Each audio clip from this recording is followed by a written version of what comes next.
What up, podheads? Welcome to the Podioslave podcast. Happy to have you guys join us as usual. It's episode 102, the focus group of all nerds collective on music industry and music adjacent material. We're here today with my friends Anthony and Tony. What are you guys doing today? I love that NPR intro, the focus group, very, very professional sounding Nate.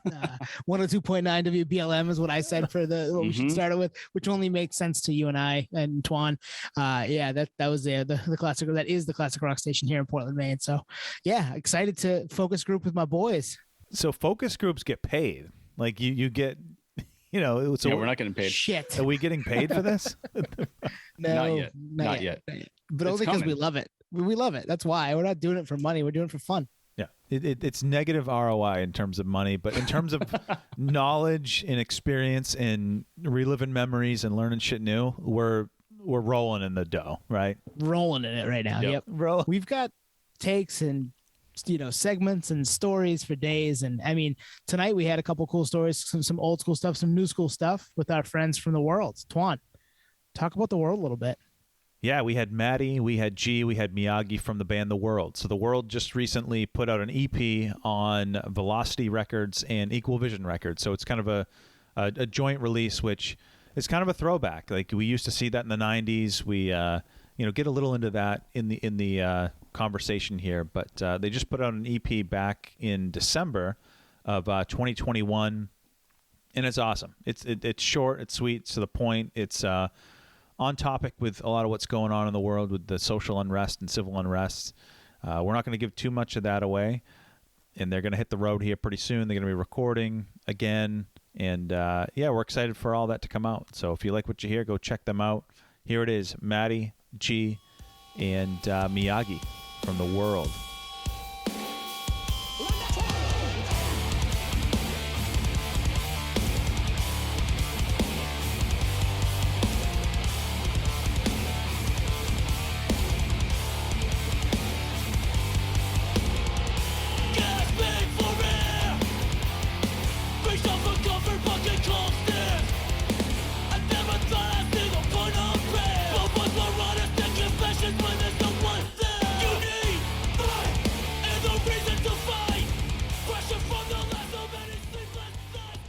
All right, so I'm just going to call back real quick, Matty, to December of 2020.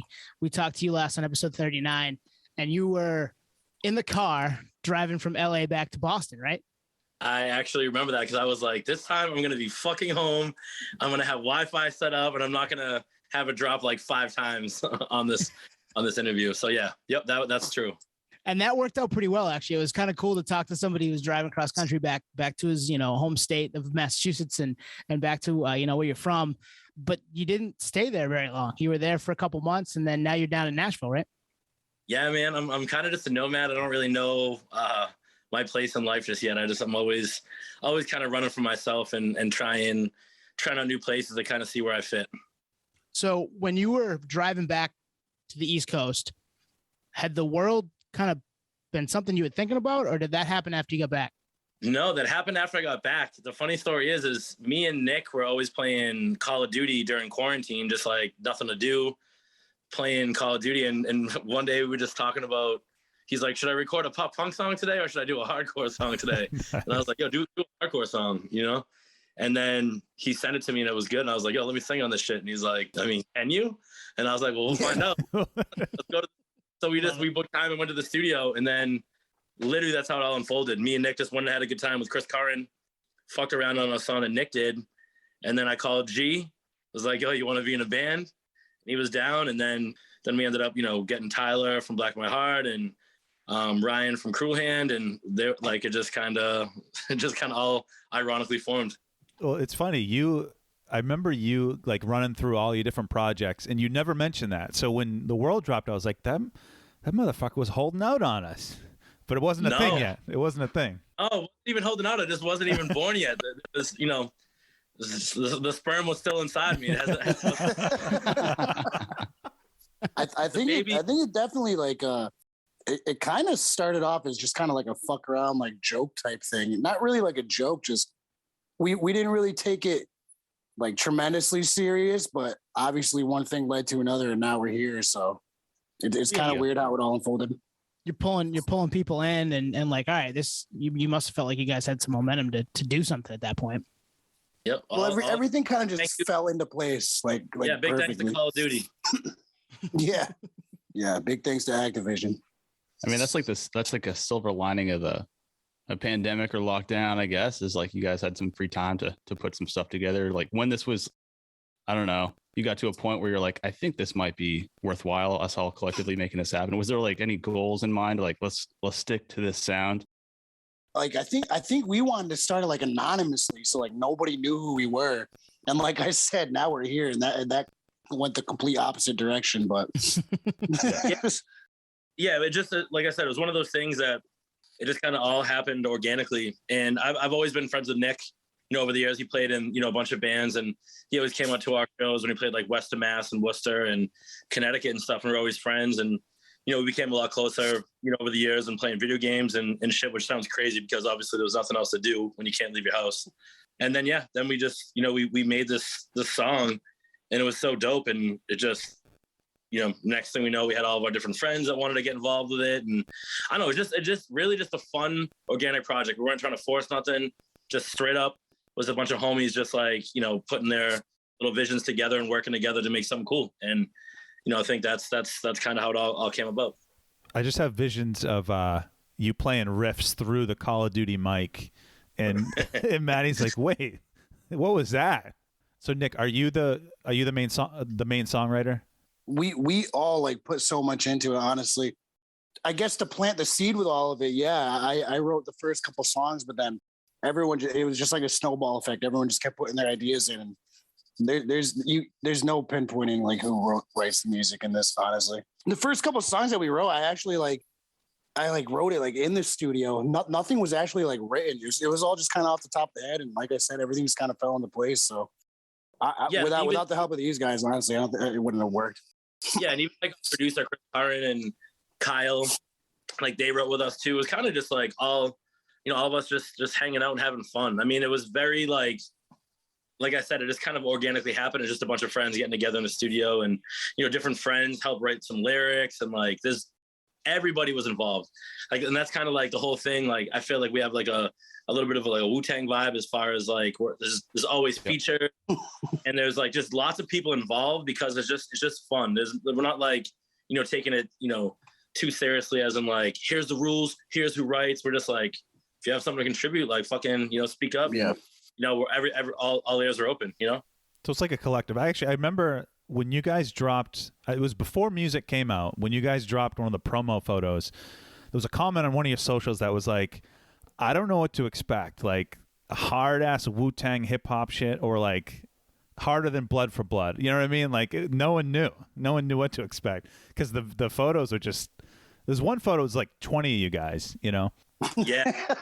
No, I mean, and that's like that was kind of the fun thing too. And like I wish G was here like right now, but like he's like super dope at visuals and like social media content, that stuff. So like. What was weird is I remember we at our first show that we played, I was talking to some of the dudes in Unbroken Wings, and they were like, I didn't even know what to expect when you get like same thing as you said. Like we saw like the promo video, you guys walking around, and we're like, what is this? Is it like pop? Is it hardcore? Who's in the band? You know what I mean? So like, I think it was definitely, but like that wasn't planned. Like we weren't trying to fool nobody. Like we were just trying to figure because we were so excited about dropping the music and waiting for the music to get mixed, but we wanted to start hyping it up and getting it ready. But that wasn't part of the strategy. Just kind of just like people decided to use their minds and going crazy. And we're like, this is awesome because we're tricking everybody, but that wasn't even the purpose. I love that. That's so good. Like you mentioned, like you want to have a bunch of people, you want to bring this kind of collective Wu-Tang style. We actually wrote that down in our, I have it sitting right here next to me. We thought the same thing. So that vibe was put out there, like you did it. And to like, it was kind of organic. That's pretty badass. Yeah, I feel like we'd like to get as many of our friends involved. It's fun when you have as many people as you can involved. It gives that like old school like mixtape, like you said, old school hip hop style thing. It's not even the fact that like we don't want to write songs. Like we're more than capable of writing whatever songs by ourselves. We don't need features, this and that. But it's just more fun having all these people involved in the whole aesthetic that G kind of painted for everyone, like you guys said, it's hard to kind of like pinpoint what we are. And to be honest, I still don't even know what the hell we are. That's okay though. That's a good thing. Like, yeah, you're not pigeonholed into one sound. You can do all kinds of different things and like live in different worlds depending on who you have for a feature or what you guys want to do on your own. Yep. So the name fits perfect then, like the world. Whose idea was that? Like, who takes credit for that? That was all G. As far as like, all the like the visuals and, like the graphics, the aesthetic of the band, that's pretty much all his doings. He's always been a dope, like, he does like great graphic design, like the merch and stuff and all that. But yeah, so the whole thing, the whole premise of the band is kind of just like, the world coming together, like us versus them, kind of feel. And that's kind of united together is kind of what the vision was. Originally, we were trying to get, it didn't work out for the first show. We were going to try to get like all flags of like our, different backgrounds and things of like people that were involved in the project and try to just show like, nice. Everybody, together, and just kind of like it, like where all the politics were at the time, we just felt like it's a time to kind of to show everybody just getting together for the better good and, fuck the system really. So Matty, I learned something about Wu-Tang recently. We had Benny Horowitz from the Gaslight Anthem on, and he said when all the Wu-Tang dudes went solo, they all went to different labels. So everyone could promote them. Like every label was promoting the Wu-Tang Collective. So you guys got to do that if you guys branch off. I love it. Yeah, yeah. I don't know if we can compare ourselves. Trying to split us up already? Jeez. Right, yeah. No. You come back together to do the world stuff, but you also have your own solo stuff, and you're all over the music industry, just getting promoted by everybody. That's what they were doing. Yeah. You guys don't know this, but G's the one that has the contract with Equal Vision, not you guys. Yeah, right. Here he is, right here. He's got the contract right behind him. So there he is, the man, the myth, the legend. What's up, G? What's happening? So, G, thanks for joining the conversation here. We had one for you right out of the gate. Visuals. We were talking before you jumped on. Visuals are sick. It definitely translates with the music. How did that come together? I mean, it was pretty organic. Like I've been doing branding and marketing for a bunch of different brands and companies for a while. And nice. The last time I was in a hardcore band, I kind of had a certain vision that I wanted to kind of execute when I did a new project. So taking that time off, like it was like 12 years since I was playing music. Taking that time off helped me kind of just perfect what I wanted to do. So with the world, it was just more, all right, the music kind of set the tone, and then it just was just very natural to what we wanted, Everything is just kind of real life shit, Mm-hmm. Nothing is really out the box. It's just straightforward. I mean, we try to kind of brand it in a way where it's a little bit different than other bands, but I mean, it's still very personal and unique in the same hardcore realm that everybody else is doing. But we're trying to just kind of break new ground moving forward, Mm-hmm. Now that we kind of set the tone. But you'll just have to see what we got next because we got a lot of good things coming. Can't wait. It's funny you mentioned the music setting the tone and then coming back with some of the visual stuff. It's always kind of interesting to me to figure out like which one comes first, like the chicken or the egg type deal. Sometimes it's the music, sometimes it's the visual. I'm not an artistic person by nature, so it's always like, man, I wish I knew how like their brains worked and how that comes about. Like, do you hear something and say, oh, I got the perfect visual for this? Well, I mean, it's crazy because 12 years ago when I was in a band called Hammer Bros, and we didn't have the luxury that we have now as far as resources, as far as like the ability to have creative videographers like at our disposal, Right. Everything that we did was just kind of basically what you see is what you get. I mean, we wanted to put out videos, but it was like we don't have a budget. We were teenagers at the time, Yeah. And with those resources now and like just sitting on ideas, it's like, all right, now we're just ready to kind of unleash everything. And it just helps it now that you have like more of a everything at your disposal, like especially like the guys that we work with are super local, super talented as well. Like they're coming up and it's just like they just help with the vision. They come from a whole different background as us too, which I think kind of adds to like the visuals and stuff like that. So you got the name, you got kind of the visuals, you get the idea. There's a lot of hype. You got Black My Heart, Hammer Bros, A Loss for Words, and the list goes on, right? So in my eyes, as we were talking about before you came, G, I didn't know what to expect. You know what I mean? Is this going to be A Loss for Words 2.0 with a little edge? You know, what are we getting here? So it comes time to write, and you guys put out a product, and the intro has Josh Hines of Hammer Bros and Rude Awakening and Drug Test, and I couldn't help but notice he has the Down the Stairs verse from Drug Test. Whose idea was that? Yeah, it was my idea because, like I said, I just wanted to kind of tie everything back to what I grew up on and who I grew up with, and me and Josh, we've been doing music forever. Like that's who I kind of roll with, and I'm not sure if you're familiar with like Anchors Up and all the venues that he's been doing. I mean, he's been putting shows on forever. I mean, he's kind of taking a step back because he's got multiple businesses, but like just kind of paying homage to. It's like we're paying homage, but it's also like the shit we grew up in. I mean, we would do. Who knows? We might do some Death Before Dishonor shit in the next one, or like something that just kind of it just sticks with our roots, and that's what I liked about it. And it's just accessible. It's like, all right.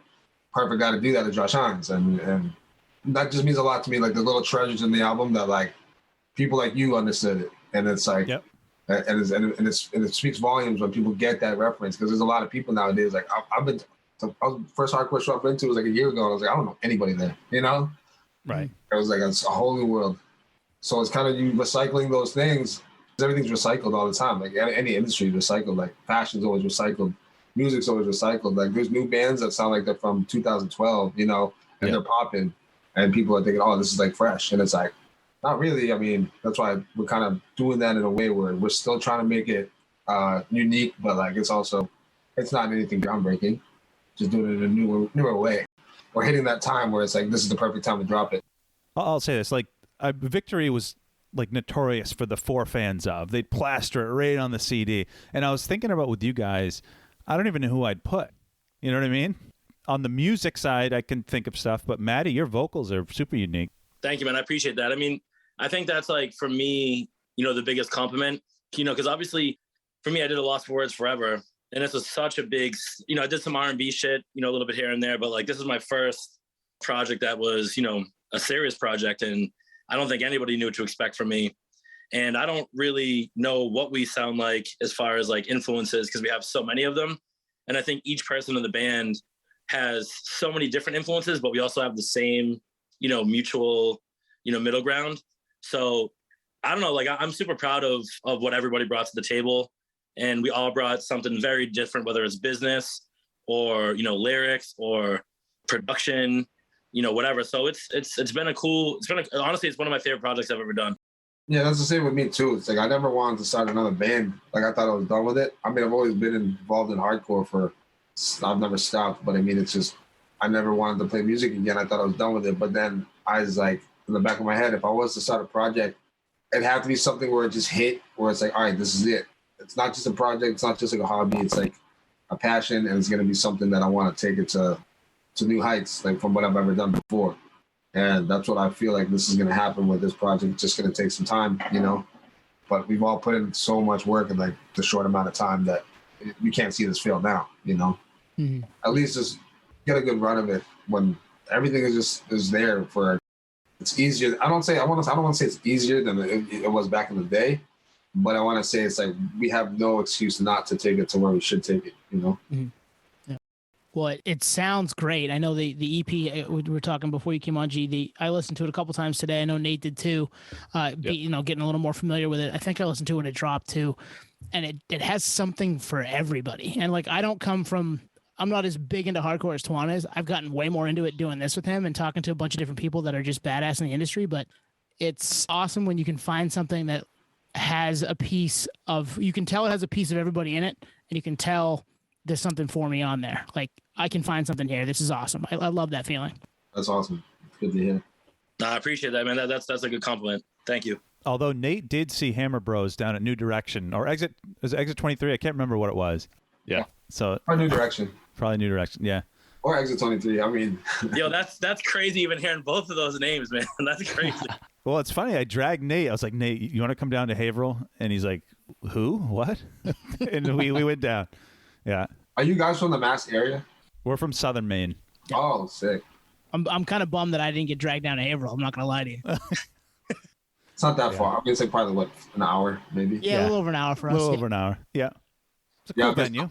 I miss New York. I miss Anchors Up. It's like crazy to see what's come out of that place. Like, the thing back now, like especially a lot of the bands that are like on another level, you know, to see them at a more intimate club like that, club setting, and I mean that's what hardcore is all about. It's always just about like trying to be just so intimate with the band that it's just everybody's like a friend. Everybody's like nothing's out of reach. Everybody's just there to just have a good time, and that's why all these bands are succeeding, I think. Yeah, it's cool to see the Return to the Pit photos. I'm like, how did I miss that fucking show? Like, what? Where the hell was I? I hate seeing that shit. 20 years ago, fucking. Oh my god. Yeah. No, I love it. I remember Colin said something funny to me. He's like, "You haven't been around hardcore if you don't in a Return to the Pit picture." Like, he's like, you know who's been around because you can see like all of us being younger, and it's like when he said that to me, it's just so funny because anytime you like see a picture, and you just see all of our friends at such a younger version, and it's like somewhat embarrassing, but also like it's just really fun to, you know, just to see us all kind of growing up through pictures. You know what I mean? It's crazy. Totally. Well, it's like I used to be so afraid of that dude. Then I see his photo. I'm like, he was a kid back then, you know? Oh yeah. Shout out COA. I always love looking at those, and like if it's a venue I've heard of from you, Twan, I'm like, all right, I'm looking for Twan. I like we'll zoom in to try to find you from a time frame that I know you would have been there, or you, Matty, now too. Now that we've met, and yeah, it's pretty cool to check that stuff out. Yeah, I was one of the very few Asian kids back in the day too. I mean, now it's like everyone, but I mean, you can definitely see me stick out, and I had like a double pop collar. Yeah, I love those pictures, bro. That's awesome. Hey, I have plaid shorts, but I look like a golfer, so I can't say shit either. Well, I have the Lloyd Christmas haircut. You know, it's like I was like, I don't know what the fuck I was thinking, but and cargo shorts. 10 years from now, we're gonna be laughing at this. I know. Yeah, that's true. Yeah, you're right. I was wearing a pink sweater. What the fuck? All right, so taking it back, like we said, we thought kind of a Wu-Tang collective. Like, I know your IG name's The World Compound, so you Compound Collective, and that fits when you think about the features. Like, we talked Josh Hines, you got Nate from Zababa, you got Mike from Section Hate, you got Martine from Terror, and Mike from who's Mike from on Lifeline? Mike Marino's just one of our best friends that has just been around the scene for a long time, and He kills that at the end of Lifeline. No time to think, it's time to react. What's done is done, now there's no more turning back.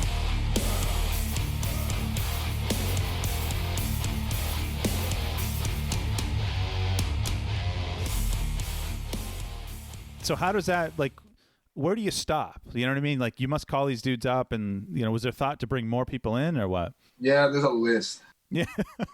And it's just sad that we don't have enough material because we want to get, I mean, in due time, it's just, we want to get everybody on. I think that's just, I don't think that's going to die. I think that's something that we enjoy doing. And it's also just good cross marketing. Like, I think that there's it always means something. It's not just throwing somebody in there just for, you know, the hype or whatever, but at the same time, like, it's good cross marketing. Yeah. We want to continue doing that because it keeps everything interesting. I mean, we're not like the greatest musicians and writing the craziest technical shit. So it's like, we got to make sure that everything is just always making you interested, you know? And that's one way to do it. And then I also like to incorporate a lot of my other shit, like, you know, the samples and the production, but we're just trying to just do shit and just that just keeps everything interesting.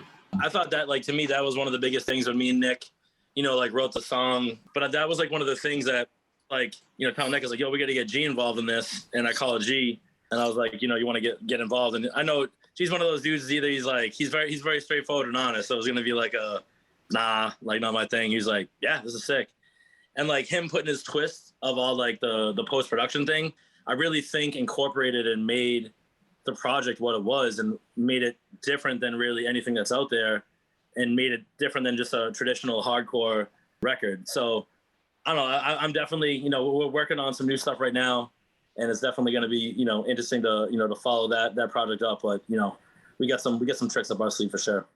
Yeah, that actually brings me to my next question is the whole commerce side of things. So this started as essentially a passion project during the pandemic. We're in lockdown. We're all losing our minds, but luckily for you guys, you're being creative. We were being creative with the podcast, but you guys are being creative with music, which obviously is why we're all here. So, Matty, I know you have history with Velocity. So you're working with Velocity Records and Equal Vision. Is this how it came about? Just like personal connections that you had previous, or how did that go about? So basically, obviously, I have a long relationship with them as far as like, my band, and then also bands that I've, managed over time.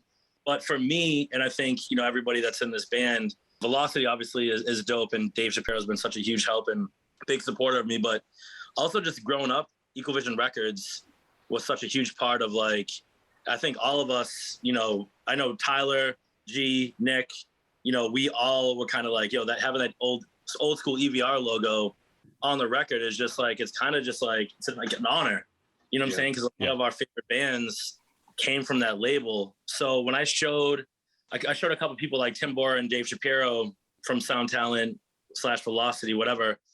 I kind of didn't show too many people. I showed them, and Dave just called me. And, Dave's a busy dude. Dave's a very successful guy. So for him to just, take time to call me about the project, and he's like, yeah, man, what are you doing with this? And I was like, I don't know. We're just kind of like writing music and gonna kind of just see what's up. He's like, well, why don't you just put it on our label? And I was like, you know what? I don't know. That sounds like a good idea. So I, told the guys about that, and everybody was kind of like, yo, well, like, that's fucking crazy. Like, we had a record deal before we even put out music, which was kind of, that's a situation that doesn't happen too often. You know what I mean? So we were blessed as far as that goes, and we were very thankful. That, you're right. That doesn't happen. Obviously having the relationship helps, but you're buying something sight unseen. You're like, all right, let's put this out. We don't even know what it's going to sound like. They're not even sure because you've got so many, flavors and people in there that are going to add their 2 cents. But that's pretty cool that obviously your rep for all you guys was good enough that they're like, let's do it. Let's make this happen. No, 100%. And it's like, obviously one thing to say on this podcast now, it kind of sucks as far as like, because of COVID materials and obviously vinyl production, like vinyl is so popular now that it takes a lot longer to produce. So obviously, we put out this record, and people that pre-order the record, it doesn't really get to them for a long time from now, but there is progress. Hopefully it'll be out by the summer. So anybody who's listening to this right now that's, supported the record, that shit is on the press. We just posted a picture of what it looks like, and it looks fucking beautiful. So we're getting, another step closer. Yeah, you got proof of life, right, with the photo. Proof of life. Yes. But it reminds me, the complexity of having a dual label. The only thing that came to mind immediately was Velvet Revolver. So like Stone Temple Pilots were on Atlantic, and the Guns N' Roses guys were on, I think, Interscope. I can't remember. It's kind of an unusual scenario where you have a dual label release in that regard. It's more of a 90s thing, right? I remember it in the 90s. No, absolutely. So we're like I said, we're blessed as far as that goes, and we have some good people on our back, and we're working on some new music. I don't want to give away too much, but we're going to do a split with somebody. We'll be talking about that soon. So we got a cool thing going on there. And then we're also working on another EP. So we got a lot of the music on the works. So, nice. Basically once we're going to do a couple tours on this project, but we're going to be following it up right away with new material. So we're just going to keep it going. So get those vinyl orders in now, right? So that the supply chain doesn't make it so much harder on everybody, man. That's the other thing. It's like, you're right. The music comes out in early December, and if you could give somebody that physical media, we're old school. We're all mid to late 30s now, and I want that physical media in my hand. I want that CD. I want that record. I want that 7-inch, because it's like I'm supporting the band that way. And because you get, obviously with all that's gone on in the world, it's tough to do that. It's such a bummer, but like, stay the course, guys. It's coming. There's proof of life, as Nate says. Yeah, also it's just good. A better way to not be stagnant, just keeping everybody updated. I mean, that's what it is. Like, that's the one thing. I never grew up in an Instagram era while I was in a band. I was like maybe MySpace, and it was a lot different back then, where it's like you can still have that same effect if you haven't played a show in like months, But over here, it's like if you're not doing anything and like not posting shit for 2 weeks, it's like, who the fuck are you? Yeah. Where'd you go? You guys gone? Is it over? We don't want that. Yeah. And it bums you out a little bit. Like you first come out, and then the shit's going strong, and then we're focusing on numbers when it's like that's not really what it's about. Like we haven't played a show, but I'm sure the show's gonna be good. And like the next show we play, like, I mean, we only played one show, but the next show we do play, I bet you it's just going to be just as good and make us feel rejuvenated again. But it's just crazy. All we're relying on is just numbers. And it's like, that shit kills you, you know? That's a great point. Like, I remember buying CDs back in the day, and I listened to it once. Even if I didn't like it, I'm still going to play it because I bought it. You know, there's an investment there. Nowadays, you fire it up on Spotify. If you don't like it, you're done with it. You're done. Yeah. And that band's dead to you. You know what I mean? It's nuts. One thing I learned on this, that, you know, I've been in the music business for a while, you know, as far as being an artist and also on the, you know, the back end of things. But 1312 is only 29 seconds long. So I don't know if you noticed, but it doesn't even get any plays. Oh, we noticed. We're nerds. Which is something like I'm like, you know, it's crazy. Like, I never knew that was a thing until this. Cause I was like, yo, why is there no plays for 1312? Like, it's a dope track. I was the one listening to it, but yeah, but I guess it doesn't even register as a song because it's under 30 seconds. So like, I've just learned a lot about this, like just different things from this project just in general. So even dropping the music video too, it's like the official videos on YouTube, but we get more plays on Instagram. Yeah. It's like, what's the purpose of these platforms? It's like, I mean, we kind of excel at one thing, but then it's just kind of having to tackle putting all your efforts into one platform is a lot of work, you know? Well, and there's a million platforms to put them out there. I mean, we do the same thing with this podcast. And I would tell you, I think we have 10 times the followers on Instagram than we do on Twitter. And it's like, they're just different worlds. I don't like when I see people retweet something 50 times, I'm like, yo, they must be famous. But it's like my homeboy. I'm like, damn, like, what are you doing? I've been on that shit forever. I just never knew how to master it the way like other people do it. And I'm sure just even for you guys, like, it's just kind of like, you know, trial and error. You know what I mean? Like, obviously, this is a whole new project to us and a whole new time. But yeah, I mean, we're just, you know, just doing what we do and just sticking at it, just like you guys do. I've seen you guys grow over time, you know, from when I did my first interview with you guys, even before that, to where you guys are at now. And so for you guys, like, I mean, that's what, as long as you're consistent, your fruits of your labor will pay off. And that's what, I mean, the only way we can really stay consistent is just, you don't want to, like with you guys, with running a podcast, you guys can drop new interviews every week and keep people interested. We can't just keep dropping new merch every week or like, it's hard, it's not the same. Or if we play shows, it's cool, but we also don't get that luxury to do that because there's a lot of variables. Yeah. So what can we really do besides just stay in the background and just like keep giving little hints on like what we're doing? It's not, I mean, once we get out there and play more, I think things will get to the point probably more. We're still new, you know, so. That's got to be like your biggest engine, your biggest driver is hopefully getting back out there in front of people and getting that energy from the crowd and having them see, all right, they have energy. This is awesome. I want to buy the CD. I want to listen. I want to stream the record a bunch, and then maybe go get the record when it drops. That type of deal. So it's that's a huge driver for you guys, I would imagine. 100%. Yeah, we have a lot of shows all around like April and May. So I know that all of us, we got that little itch once we played that first show, the Rude Awakening comeback show. I know that I'm fucking itching to get back home and do these shows, but we have I think we have like 2 weeks worth of shows we're playing, you know, all the way from like Chicago back to Boston. Then we're going to do another little New England thing we're going to announce pretty soon. But yeah, I'm excited just to play more shows. Yeah, we couldn't make it down, but I think enough people took videos that I saw that show from so many damn angles and people knew the words. I was like, that didn't take long. Yeah, no, that's kind of like, that's kind of what we want to continue to have happen is just kind of creating that, just being able to withhold that hype, you know, not even hype, but just like people like really fuck with it. Like they don't know it. We didn't really announce like who was in the band, anything like that. We just got the good response because people just actually enjoy the music and seeing everybody go off at the shows. It's like, all right, yeah, this is going to be something where actually people just genuinely want to come out and just sing along to the music and go see us, you know? Oh yeah. That's a great point. You didn't lean on X Black My Heart, X Hammer Rose, X A Lost for Words. In fact, Matty posted about it and that's how I knew about it. I didn't know it was X Black My Heart or Hammer Bros until fairly recently. No, that's the one thing we made sure we didn't. I mean, Matty's just Matty because you know, but we also didn't want to just say this X A Lost for Words at all, like, because it doesn't really. I see that shit and I think it's corny, you know, when I see bands do that and it doesn't make me want to fucking see it, like listen to them and like Like for fans of, it's the same kind of vein. Yeah. Yep. Well, you're trying to build your own thing, right? This is a new thing. 100%. Yeah, so like that's exactly what it is for me too. Like I don't want to.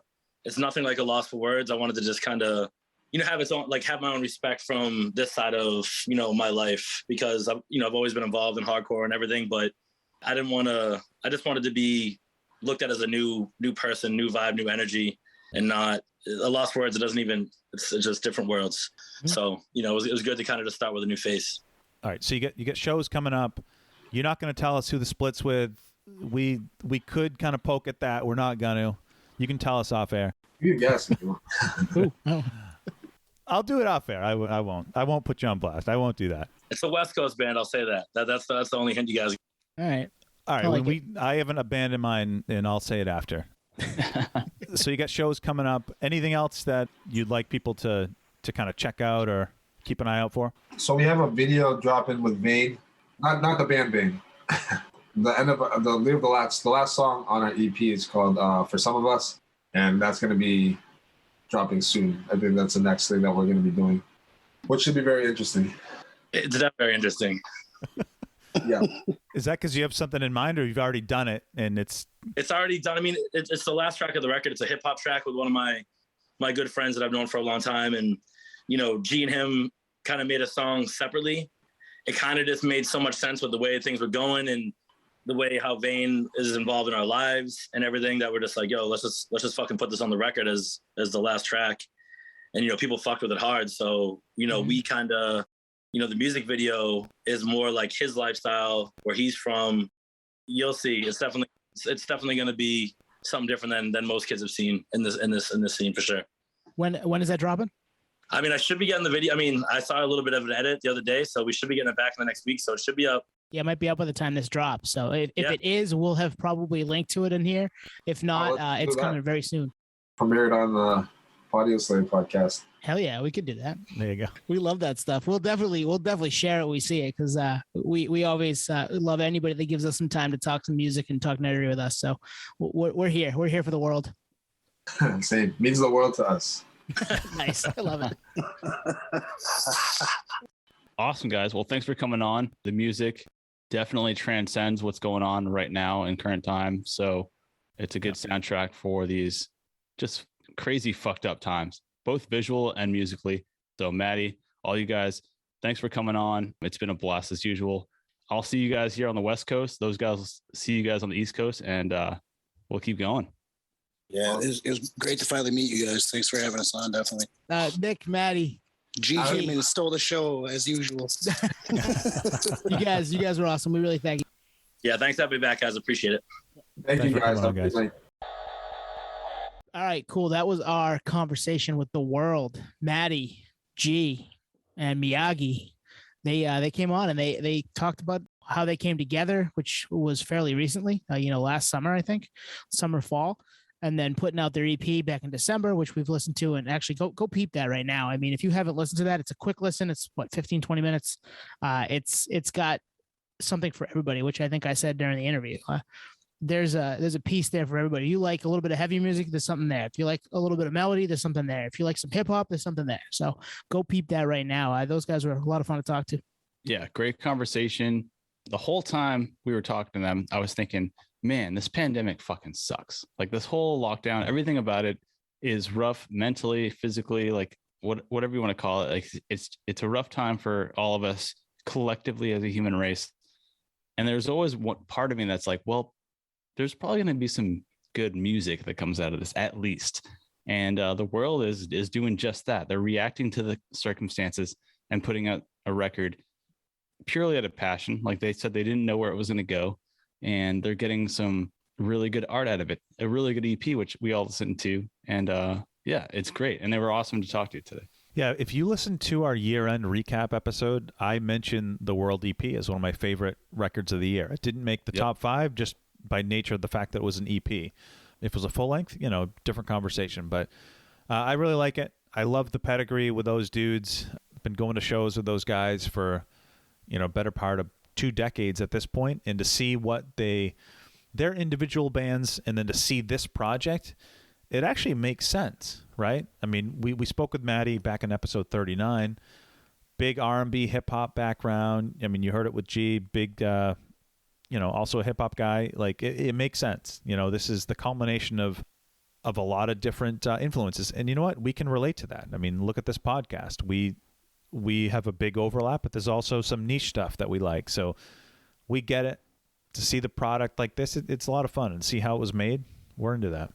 That's a great point. Like, they come together as a group with differing influences and similar influences, kind of like we do. And on a smaller scale or a bigger scale, depending on where you're sitting, it makes so much sense to people like us, because we, as fans of music and all different types of music, and like I said, we dip our toe into all the genres. We love to dabble with everything because there's something there for us. But to have a band come along that does that, and maybe they live in the hardcore world, but at the same time, they're going to give me some of the stuff that I'm looking for in a hardcore band. Cool. I love that. I want that all the time. I love when there's new things, different sounds, different things being put together that you don't always hear. And I think we get that with these guys. And I think we're going to get more of that with these guys as things go forward. Yeah, no, absolutely. In fact, I think they alluded to it in the name, the band name itself, The World, which is unity. Like, we're all coming from different perspectives.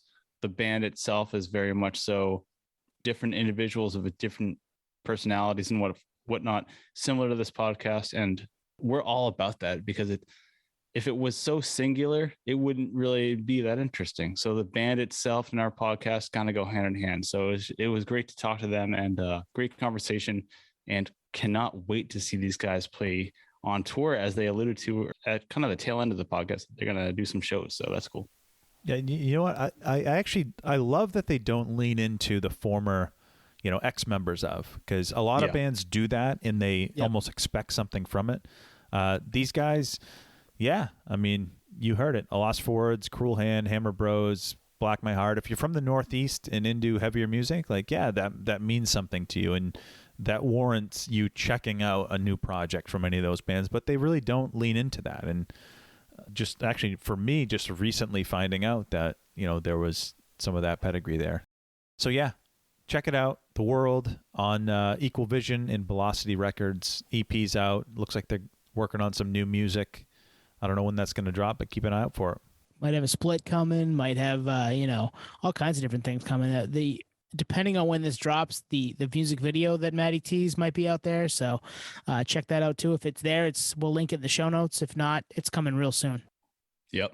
And additionally, we all have our legacy bands we love, artists that we love, solo or not. But this band, The World, really represents what's going on today in real time. Drink. So, there's another. You drink, Nate. I'll drink another one. So there's that, so if you want music that's relevant, this is happening, unfolding, and was inspired by current events. And I think that's really cool, because there is some substance to what's going on. As much as it sucks, we get some kind of silver lining artwork out of what this whole shit show. So, and check it out. The visuals are stunning. Like the visuals of the actual album, and the photos, but all the music videos, they're as pro as they get. You don't see that with a lot of the bands in this scene. So it's impressive on all fronts. So check it out. And I think we'll probably close it there, right, guys? Yeah, we'll be back next week with more. But hey, keep our socials at Podioslave on everything. Podioslavepodcast@gmail.com, Podioslave.com. Everything's hanging out right there. So go check all that stuff out there, and we'll be back again next week with another edition of the Nerdery Chronicles. Hell yeah. We're going for the maximum evaluation. Props to Twan for the website, and you guys for pimping us, and all the fans that listen. So cheers. We'll see you next week. Peace, potheads. Come on. I murder people for fun. Got the impression that we